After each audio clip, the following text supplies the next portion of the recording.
Olá pessoal, hoje nós vamos dar início à nossa aula 3, que é a nossa aula que a gente vai abordar sobre capacitores e indutores. Então a primeira parte da aula, esse momento 1 da gente, a gente vai analisar o que seria um capacitor, a definição de capacitância e também o efeito da associação de capacitores em paralelo e em série, beleza? Os capacitores, diferente dos elementos resistivos que a gente viu até agora, os resistores, eles têm uma propriedade interessante que uma resistência não tem. Então os capacitores, assim como os indutores que a gente vai ver na aula de hoje, eles são elementos armazenadores de energia. Então esse elemento ele é empregado no circuito com esse intuito, então de armazenar energia. E de que forma um capacitor armazena energia?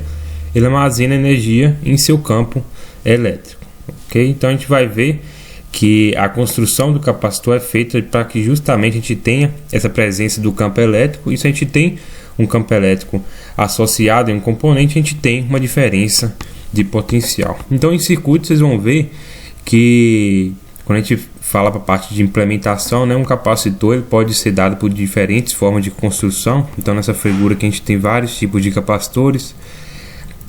Na literatura eles são abordados capacitores do tipo cerâmicos, eletrolíticos. Então quem tiver uma curiosidade depois pode pesquisar nas referências aí, mais uma questão mesmo de conhecimento, adicional aí na disciplina, beleza? O capacitor, então, em termos de projeto, ele é feito a partir da utilização de duas superfícies condutoras. Então nessa primeira figura que a gente tem a ilustração dessas duas superfícies condutoras. Essas superfícies condutoras consequentemente elas são formadas por um material condutor. Então na maioria das vezes vai ser um metal, por exemplo, e essas duas superfícies condutoras elas são separadas por o que a gente chama de um material dielétrico. Então esse material dielétrico ele tem justamente o intuito de separar e evitar o contato entre essas duas placas condutoras. Então, caracterizando um capacitor, a gente calcula a área de cada superfície. Em termos de construção, geralmente essas duas áreas, tanto da superfície superior e inferior, elas são as mesmas. Então a superfície de área A, e eles estão separados aqui por uma distância D. Então a gente vai ver que essa distância D é importante porque, assim como a área também, ela vai interferir na capacitância do nosso capacitor. Essas placas elas são ditas superfícies equipotenciais, porque todos os pontos que a gente adotar, tanto na placa superior como inferior, eles vão ter o mesmo potencial. Então, na nossa placa superior, qualquer ponto que eu medir o potencial dele, eu vou obter o mesmo valor, assim como o da placa inferior. E é importante frisar que o potencial da placa inferior é diferente do potencial da placa superior. Em circuitos, vocês vão perceber na literatura este símbolo do capacitor. Então são duas retas aqui em paralelo. Se a gente tiver duas retas paralelas, só que uma dessas retas é menor do que a outra, isso é um símbolo de uma fonte de tensão. Então é importante vocês não confundirem isso. O capacitor, as duas retas, elas possuem o mesmo tamanho. Então, pessoal, dada a construção do capacitor, a gente viu que ele é formado por duas placas condutoras. Entre essas duas placas a gente tem um material dielétrico, que ele não vai permitir a passagem de carga de uma placa para a outra. A gente observa que no capacitor a gente tem o seguinte efeito, que à medida que a gente aumenta a tensão aplicada nas placas, então eu conecto um terminal positivo na placa superior, um terminal negativo na placa inferior, ligo isso numa fonte de tensão, eu percebo que à medida que eu aumento a minha tensão aplicada nessas placas, eu aumento a carga acumulada, tanto na placa superior como na placa inferior. Nesse caso a gente tem um sinal oposto aqui, nessa acumulação de carga. A placa superior ela acumula uma carga mais Q, e a placa superior acumula uma carga menos Q. Então essas cargas elas tendem a se atrair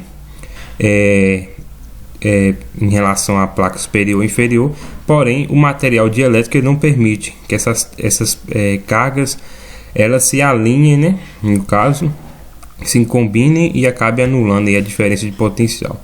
Então é muito importante que nas placas de um capacitor a gente tenha essa separação entre cargas positivas e negativas, que vai me gerar o campo elétrico e também vai gerar, consequentemente, a diferença de potencial. Então essa relação, pessoal, é proporcional entre o aumento da tensão aplicada nas placas com o aumento da carga acumulada nas placas condutoras. Então a gente observa e define justamente a capacitância como essa relação de proporcionalidade. Então a quantidade de carga que o meu capacitor armazena é o produto da capacitância vezes a diferença de potencial aplicada nele, ok? E isolando a nossa capacitância, a gente tem que a capacitância ela vai ser igual a carga dividido pela diferença de potencial. Então, o que já foi dito, né, uma forma de carregar esse capacitor vai ser aplicando uma diferença de potencial, uma DDP, nessas placas. Então a gente pode utilizar uma bateria, uma fonte de tensão, uma pilha, por exemplo. Um terminal positivo a gente conecta numa placa do nosso capacitor e um terminal negativo na outra placa. É interessante aqui, só por curiosidade, alguns capacitores, como é o caso dos capacitores eletrolíticos, eles possuem essa indicação de polaridade. Então um terminal dele você tem que obrigatoriamente conectar o terminal negativo da sua fonte de tensão, e o outro terminal você tem que conectar obrigatoriamente o terminal positivo, ok?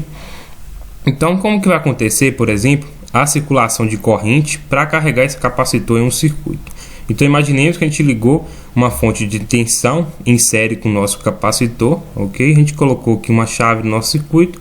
No momento que eu acionar essa chave, ela vai conectar esses dois pontos e a gente vai começar a circular a corrente no nosso circuito. Então, para o capacitor, como que ele vai carregar? Então, a primeira parte, os elétrons eles vão se deslocar da placa A do nosso capacitor para o terminal positivo da fonte V, ficando a placa A positivamente carregada. Então, a gente perde elétrons nessa placa A, ela fica positivamente carregada.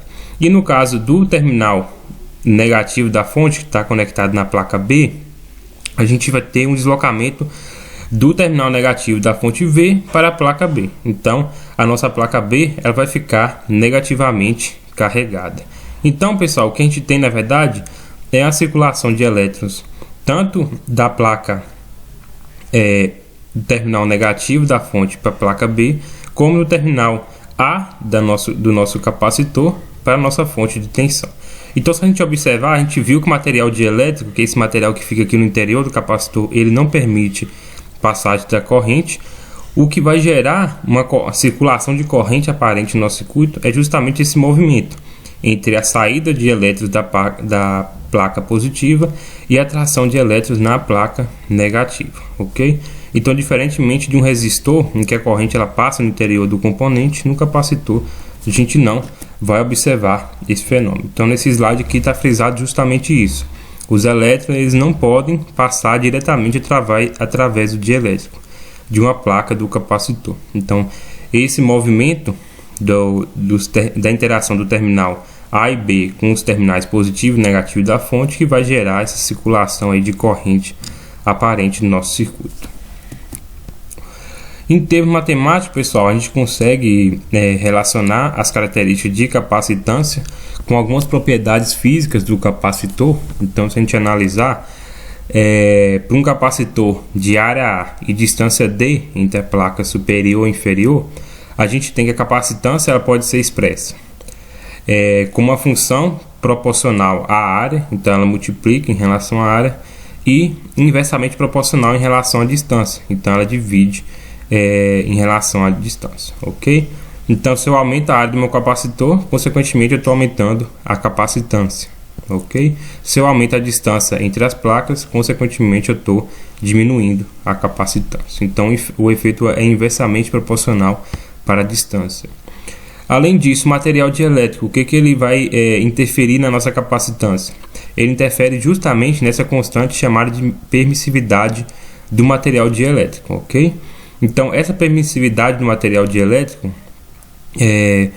ela pode ser relacionada como múltiplos da permissividade do vácuo, certo? Então, a permissividade do vácuo para qualquer material, né, já que é uma constante universal, ela vai ser dada por 8,35 picofarad por metro, ok?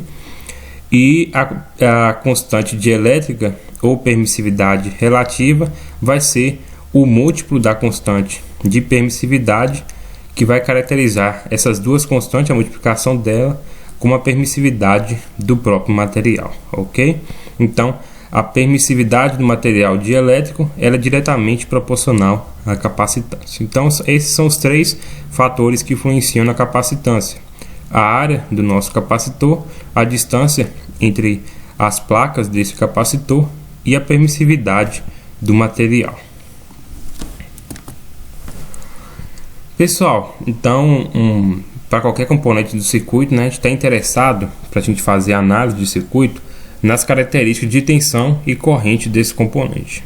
Então, o capacitor ele tem uma característica diferente, por exemplo, de um resistor. No resistor, a gente viu que o que governa essa relação da tensão com a corrente é a lei de Ohm. Então, a gente tinha uma relação proporcional em que a diferença de potencial era igual ao produto da resistência pela corrente. Já para o capacitor, a gente vai recorrer à definição de corrente elétrica. Então, a gente viu que uma corrente elétrica em qualquer componente é a variação da carga pelo tempo. Então, essa aqui seria a definição da corrente elétrica em qualquer componente. Só que a gente viu que a carga armazenada em um capacitor é igual ao produto da capacitância pela tensão, ok? Em relação ao que varia e não varia na carga armazenada de um capacitor, a gente viu que a capacitância ela depende apenas das características físicas desse capacitor. Então ela não tem nenhuma variação no tempo. Eu consigo então tirar a capacitância dentro do meu diferencial, ok? Já a tensão a gente vai ver que a gente não consegue garantir isso, porque o nosso capacitor, se inicialmente, por exemplo, ele estiver descarregado, ele vai estar com a tensão zero, e à medida que a gente aplicar essa tensão nele, a gente vai ver que ele vai carregar até igualar essa tensão com a tensão da fonte que está alimentando, ok? Então, a gente vai ter uma variação da tensão em função do tempo. Então, no final, o que a gente tem é que a corrente no capacitor é igual ao produto da capacitância vezes a derivada da tensão do capacitor no tempo, ok? Então, é uma equação que vocês vão utilizar bastante no curso de vocês. Então, a corrente do capacitor é o produto da capacitância vezes a derivada da tensão no tempo. Pessoal, como que vai ficar então a energia armazenada no capacitor? Então, a gente viu que ela armazena energia no campo elétrico e diferentemente de um resistor, o capacitor armazena energia. O resistor, a gente viu que ele dissipa energia por efeito Joule. Então, essa aí é uma diferença básica entre esses dois componentes, ok? Para encontrar então a energia armazenada em um intervalo de tempo de 0 até t, a gente pode recorrer aqui à definição de energia, que é a integral da potência, ok? Potência elétrica de qualquer componente é o produto da tensão vezes a corrente. Então, a gente viu que a relação da corrente em função da tensão é C dV dt, ok? Substituindo nessa equação a expressão da corrente, a gente tem uma integral que é em função exclusivamente da tensão. Então, a gente vai ter uma integral aqui de 0 a t Vc dVc, ok? Multiplicado pela capacitância. Se vocês realizarem essa integral, então vocês vão chegar na seguinte expressão: meio de CV ao quadrado. Então é meio vezes a capacitância vezes a tensão do capacitor ao quadrado. Essa expressão, pessoal, considera que no instante t igual a zero, o nosso capacitor está descarregado. Então, se a gente fizer 0 ao quadrado, isso vai dar zero. Por isso que essa componente não apareceu. Mas se inicialmente o meu capacitor estiver carregado, é importante a gente frisar aqui que a gente vai ter uma componente aqui menos meio de CV ao quadrado no instante t igual a zero, ok? Então, essa equação ela me dá apenas a relação da energia se inicialmente o meu capacitor estiver descarregado. Então a tensão nele vai ser nula. Uma observação importante, pessoal, que eu adotei aqui como nota no slide, é em relação à característica do capacitor em situações em que a gente aplica uma tensão contínua nos terminais dele, ok?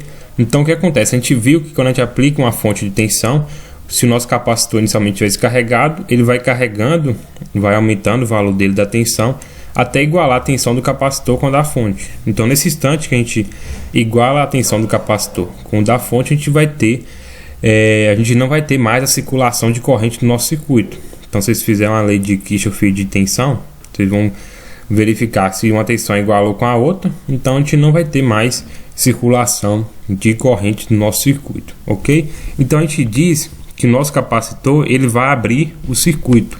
Por que ele abre o circuito? Porque no instante em que ele carrega com o valor da fonte de tensão, a gente não tem mais circulação de corrente no circuito. E a gente viu que um circuito aberto é um circuito em que a gente não tem presença de corrente. A corrente é igual a zero, ok? De uma forma análoga, se a nossa tensão aplicada for contínua, o que acontece? Derivada de uma função contínua é igual a zero. Então a corrente no capacitor é igual a zero, ok? E é importante, de novo, relembrando aqui, né, frisar que a corrente no capacitor ela só vai ser zero no instante em que ele igualar a tensão com a da fonte que está sendo aplicada em seus terminais, ok? Vocês vão ver lá no circuito que a gente tem um período chamado de transitório, que é o período que a nossa tensão vai sair de zero até a tensão da fonte que está sendo aplicada no capacitor. Então nesse período a nossa corrente vai ser diferente de zero, mas a partir do momento que ele igualou com a fonte de tensão, a gente não tem mais circulação de corrente. Pessoal, assim como a gente viu para resistores, então o capacitor também a gente consegue fazer a associação destes componentes em paralelo ou em série. Então a primeira análise que a gente vai fazer aqui é de capacitores em paralelo. Então todo circuito em que todos os componentes estão em paralelo, a gente viu que ele compartilha a mesma diferença de potencial em todos os componentes, ok? Então a gente vai ter uma diferença de potencial V sendo aplicado no capacitor C3, C2 e C1. Qual que é o intuito dessa análise aqui, pessoal? É encontrar a capacitância equivalente desse meu circuito, uma capacitância que simplifique as características desses três capacitores, ok? Definição de uma lei que governa a capacitância é que a carga é igual ao produto da capacitância pela tensão. Então, se a gente analisar para cada capacitor, a gente tem a carga armazenada no capacitor 1, que é a Q1, é o produto da capacitância 1, que a princípio ela não é necessariamente igual a C2 nem C3, beleza? Vezes a diferença de potencial aplicada nele. Então, para cada capacitor, eu aplico a mesma ideia, Q é igual a C vezes V. E a única coisa que eu garanto que vai ser igual é o V, que vai ser o mesmo aplicado em todos, ok? A nossa fonte ela vai entregar uma determinada quantidade de carga Q, que vai ser distribuída no capacitor 3, 2 e 1, ok? Então essa carga entregue pela fonte vai ser igual a Q1 mais Q2 mais Q3, ok? Substituindo essas três equações superiores nessa segunda, a gente tem a seguinte expressão. Então, o somatório dessas capacitâncias vezes o produto da tensão aplicada é igual à carga entregue pela fonte, ok? Então, de novo, se a gente quer encontrar um circuito equivalente, a gente quer representar essa equação por uma equação equivalente, que seria igualar essa equação igual a C é Q vezes V, ok? No momento que eu igualo isso a C é Q vezes V, eu tenho que o nosso C é Q vai ser justamente o somatório das capacitâncias, ok? Então nessa situação, pessoal, para o capacitor, quando a associação dele é feita em paralelo, a gente tem que a capacitância equivalente é o somatório das capacitâncias. Então, só retomando aqui, a gente viu que para um resistor essa relação é diferente. Então, quando a gente tem resistores em paralelo, a resistência equivalente vai seguir aquela relação lá inversamente proporcional. Então 1 sobre R aqui é igual a 1 sobre R1 mais 1 sobre R2 mais 1 sobre R3. Então é importante vocês relembrarem disso. Então, para um capacitor, quando ele está associado em paralelo, a regra para encontrar a capacitância equivalente seria fazer o somatório entre todas as capacitâncias. Ok? Nesse slide, então, aqui tem a demonstração, mas é a mesma ideia apresentada anteriormente. E se a nossa associação de capacitores for uma associação em série, ok? Então a gente vai ver quando a gente associa capacitores em série, a gente tem a indução de cargas positivas e negativas, tanto no terminal superior do capacitor 1, como no terminal negativo do capacitor 3. Então, por que a gente faz essa análise separada com o capacitor em série? A gente viu que o material dielétrico ele não permite a circulação de corrente, ok? Então, elétrons desse terminal superior do capacitor 1, eles vão ser roubados pelo terminal positivo da nossa fonte 1, e a nossa terminal negativo da fonte de tensão vai entregar elétrons para essa placa inferior aqui do nosso capacitor C3, ok? Então, inicialmente, a gente vai ter uma deposição de cargas mais Q nessa placa aqui do nosso capacitor 1 e de uma carga menos Q nesta placa aqui do capacitor C3. Então, pessoal, pela lei de atração entre cargas elétricas, se eu tenho uma carga mais Q presente nesta placa aqui do capacitor C1, a gente vai ter uma atração aqui de uma carga de mesmo módulo, só que com um sinal aqui invertido. Então a carga negativa. Então carga positiva atrai carga negativa, ok? O módulo vai ser o mesmo. Então na placa superior a gente vai ter mais Q acumulado, na inferior menos Q. De forma análoga, se aqui eu tenho menos Q, ela vai atrair mais Q na placa superior e assim sucessivamente, ok? Então no final o que a gente tem é a acumulação de carga tanto nessa placa superior como no inferior, e as outras são consequências dessa acumulação de carga e a lei de atração entre as cargas. De novo, pessoal, recorrendo aqui à nossa definição de capacitância. Então a carga armazenada no capacitor é dada pelo produto da tensão pela capacitância, ok? Na situação com capacitores em série, então a gente tem que o módulo da carga vai ser o mesmo em todos. Então, para capacitores em série, o que a gente garante é que o Q armazenado em cada capacitor vai ser o mesmo. Porém, a tensão e a capacitância, elas vão ser diferentes, beleza? Se a gente aplicar uma lei de Kirchhoff de tensão, a gente tem que a queda de tensão V aplicada nesses capacitores vai ser igual a V1 mais V2 mais V3, ok? Então, substituindo essas primeiras equações nesta segunda, a gente vai chegar na seguinte expressão: Q vezes 1 sobre o inverso de cada capacitância, ok? Aplicando o conceito de capacitância equivalente, a gente vai obter a seguinte expressão, que 1 sobre C é Q é igual a 1 sobre C1 mais 1 sobre C2 mais 1 sobre C3. Então, pessoal, de novo, fazendo analogia com resistores, a gente tem que essa relação entre a associação equivalente para capacitores em série em paralelo, ela vai ser inversamente, né, em relação aos resistores. Então, enquanto no resistor em série, associação de resistores em série, eu tenho uma resistência equivalente que é dada pelo somatório, para os capacitores essa relação é válida na associação em paralelo. Então, a associação em paralelo, a capacitância equivalente é dada pelo somatório das capacitâncias individuais. Já para os resistores em paralelo, a resistência equivalente vai ser dada da mesma forma para capacitores em série, que vai ser 1 sobre a capacitância ou resistência de cada componente, ok? Aqui a gente tem a demonstração da mesma forma que foi feito, e aqui uma tabela resumo. Então a associação em série para capacitor, ela é dada pela relação inversa, né, de cada capacitância. Em paralelo é dado pelo somatório. Pessoal, para finalizar essa primeira parte, então a gente tem aqui um exemplo em que a gente tem um circuito simples, uma fonte de tensão aplicada em um capacitor. Esse capacitor tem uma capacitância de 2 microfarad e uma tensão V que está sendo aplicada nesse capacitor de 2 vezes o seno de 3t volts. Então ele pede para você calcular a corrente C nesse capacitor e a energia ômega C armazenada em seu campo elétrico. Então, para calcular a corrente aqui é tranquilo, né? A gente tem que a corrente é o produto da capacitância vezes a derivada da tensão no tempo. A tensão que eu estou aplicando era dada em função de uma senoide, então isso aqui é um sinal alternado, beleza? Ora ele vai estar positivo, ora ele vai estar negativo. Então, se vocês derivarem esse sinal, vocês vão chegar nessa seguinte expressão para a corrente no capacitor. Ok? A energia armazenada no seu campo elétrico vai ser dada justamente por meio de CV ao quadrado. Então, a energia inicial dele, nesse caso, se eu substituir t igual a zero, vai dar seno de zero, que é zero, ok?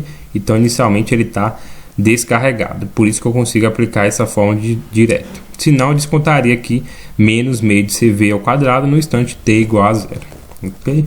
Então, a nossa expressão de energia armazenada vai ser dada aqui em função do tempo, já que a nossa tensão ela depende do tempo, ok? Então, pessoal, essa é a primeira parte em que a gente fez a análise de capacitores. A segunda parte dessa aula a gente vai fazer a análise de indutores.